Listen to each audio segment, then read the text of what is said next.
আজকে রান্না করতেছি মাছের ডিমের রুই মাছের ডিমের জোড়া। প্রথমে চুলায় তেল দিয়ে দিছি, এখন তেল গরম হয়ে গেছে। এখন পেঁয়াজ কাঁচামরিচ দিয়ে দেবো তেলের মধ্যে।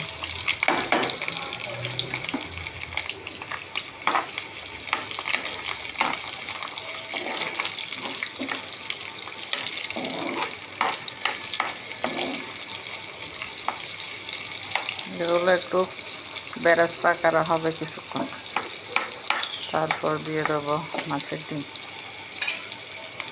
এখানে আমি অফ ক্যামেরায় মরিচের গুঁড়া, হলুদের গুঁড়া, লবণ, ধনিয়ার গুঁড়া, সামান্য গোলমরিচের ফাঁকি একসাথে দিয়ে মাছের ডিমগুলো হাতে চটকিয়ে ম্যারিনেট করে রাখছি।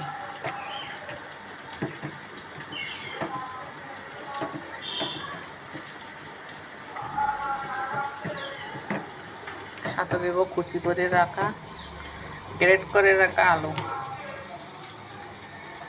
তার মতো হয়ে গেছে, এখন দিয়ে দেবো মাছের আর ডিমগুলো।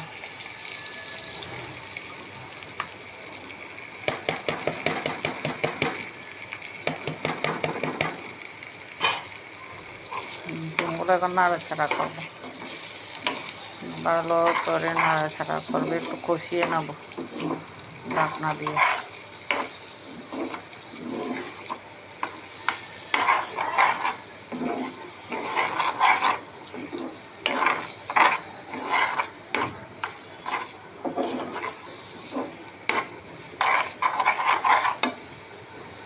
একটু ঢাকনা দিয়ে কষিয়ে নেব। আমি দিয়ে দিয়েছি মাছের ডিমের সাথে গ্রেট করা আলুগুলো।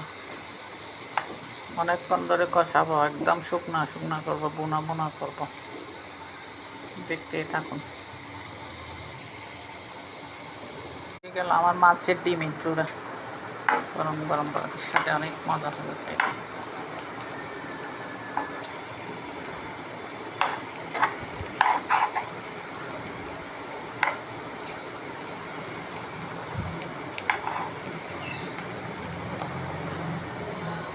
পোড়া পোড়া হলে খেতে অনেক মজা হবে। আরও একবার বানিয়ে খেয়ে দেখবেন।